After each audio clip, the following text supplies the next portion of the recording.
Hi, Ty. Hi, J-Duff. Wow, this is big time, Yeah, isn't it? yeah. I mean, this is National Finals Rodeo. This Yeah, is yeah. as big as it gets. Okay, I'm going to start right off with a hard one. Okay. Okay, what does healthy in body and strong in spirit mean to you? Ooh. And I'm doing that because of what happened to you this year and Yeah. like where you are right now. And I'm going to relate it back to Crush.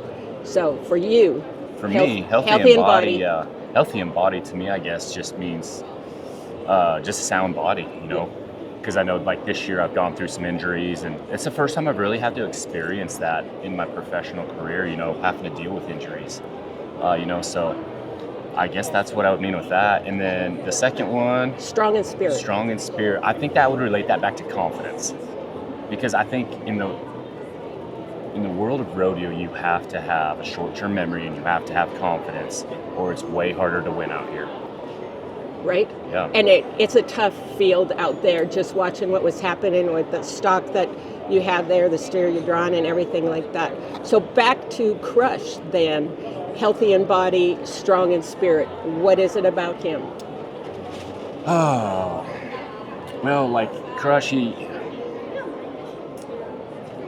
always seems to have a few like problems with him, you know, like we have problems keeping him sound, you know, so I got my wife here taking care of him, and she's doing a great job of doing that, you know. So I mean, I'd have to say that's one thing about him is like just trying to keep him sound, and especially when you got three guys at the NFR on one horse, because that is so hard on one. I feel like, let alone one run, you got 30 runs and Thompson. There's a ton of pressure on that horse to perform every time at peak performance. Oh, that's exactly right. And you're working on it constantly. So I had a pleasure last night or the other night to go in the stall with you. Mm-hmm. It was after the first round.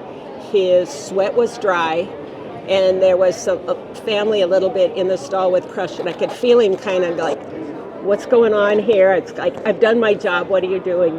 And then you walked in, and it was like a calmness came from there, and you went to touch him. Tell me about that relationship when you were with him in that stall, like right then. Well, I'm really glad you said that. You can kind of sense that, you know, like I always do feel like Crush and I have a pretty good bond just because we spend so much time together, you know, and I love that horse so much, and I feel like he loves me too. Yeah, no, he really does. And you know, I saw it there. I saw that magic, and I also saw Crush kind of go, hey guys, what are you doing here, you know?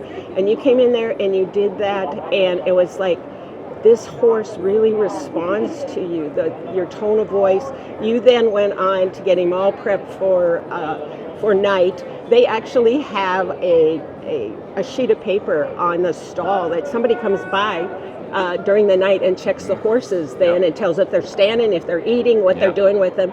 But you spoke about your wife and your wife helping you keep him sound and doing that. Can you talk about Sierra and the partnership with your family and what that means to doing that? Yeah, you know, I wouldn't be able to do any of this without my wife Sierra's help.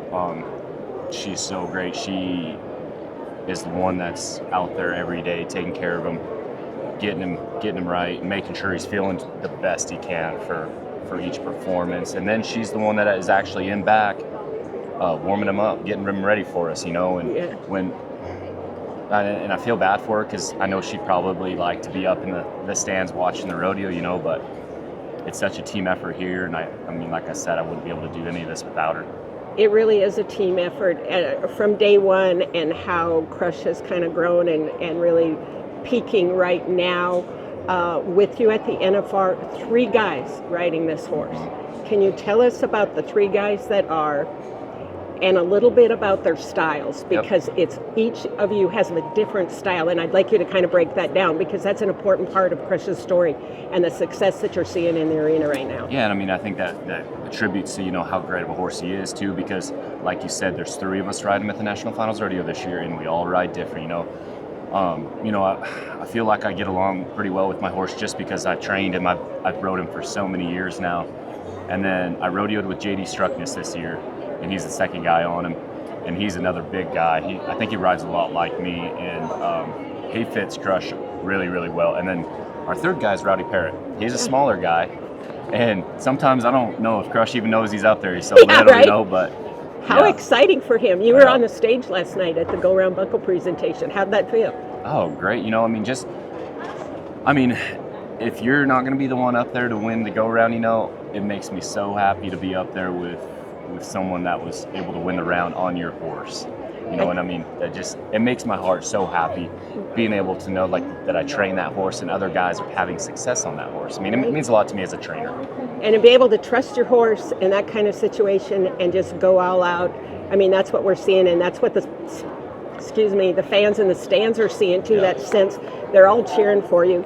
You know what I really like about Bulldoggers and have since you started your career there is the camaraderie, the support that you have, that impact. And I feel that kind of rhythm and getting into that and going on just builds on each other. Can you share that with NFR and how that's felt? Yeah, I'm so happy it's that way within the steer wrestling. Like you said, we have such a great camaraderie within the group of guys, and it's kind of a weird aspect to think about because we're all competing against each other. Right. And we're all trying to win. And you celebrate everybody's win, and I think that's the power of it because when you're doing that, that elevates you as well. Absolutely, yeah. Like I said, we're competing against each other, but then when someone makes a great run and they might have just bumped you out of the money, you're happy for the guy and you're celebrating with him. It's so much fun to be able to be a part of a group like that, and just, I think it elevates everyone's, ability and their performance as well, just because everyone's having fun out there. I know I teach you a little bit about coming in here, but it is, the house you build, and I hope you ride in that arena every night and just give it all you got. Yeah. As you're coming through with that. Tell me about winning for Crush Horse of the Year from AQHA. Huge honor, bragging rights among your peers. And for everyone in the stand that owns an AQHA horse, they know what that means. But for you, yeah, for Crush, he's the 2024 Steer Wrestling Horse of the Year. What an incredible honor. Not only for the fact that your peers are the ones that vote on that horse, and it's so special to me to know that the guys that you compete with every day, day in and day out, are the ones that recognize your horse as the best one out there that year. That's pretty special to me. But then it's all really special to me too because I was able to train him, from the ground up. And to have people recognize that's pretty special. So I'm going to veer off here, but did you ever take that horse for a ride on a big hill once? Oh yeah. Crush, he's been outside. I've rode him outside a lot. He's not very fun to ride outside. If you're doing something, you better give me the hardest job of the day because he has so much go. He's not about to just walk. So I think that's the key. Yeah. A horse with heart. Tell me about Crush's heart. It's so big, man. Crush's heart's so big. And he's so willing. He'll do anything you ask and give 100% in anything you're doing, whether it's outside moving cows or in the rodeo arena trying to win the go-round. So if I'm a fan and I'm sitting in the arena there and I'm watching you, what do they need to be watching about Crush when they're seeing him working there or doing whatever? What sticks out about that? No, that's Crush's deal. Is it his ears going back and he's paying attention, or what is it? To me, I think Crush's biggest attribute, and it doesn't matter who's riding him. It could be a first ever to get on him, It doesn't matter. Crush's deal is he's going to get in the corner and he will not move. And his ears are going to be forward, and he's just waiting for the gates to come open. I think that's very rare and very special within a bulldogging horse. I started with, this is big time. Yep. And that saying is our family belonged to my sister, and she passed away. Her name was Kathy, with cancer some years ago. And she always used to say, if the kids were in sports, wherever you have to do it, she'd go, this is big time. This is big time. So it's a code word between all of us, big time. And for me to be here talking to you at the NFR with you and your career where you've been, to have handed you your first go-around buckle, to have been in the moat and handed you your gold world champion buckle, that is big time. That is big time. It is the moments, Ty, and every moment, just give it everything you got. I know that your fans crush, what he's brought, but your fans, really respect you and what you've done. And as your aunt, I couldn't be more proud. Thank you. It's pretty special, to just a couple people from Montana Just a couple people. being on this stage. Yeah. I think we just crushed it. What do you think?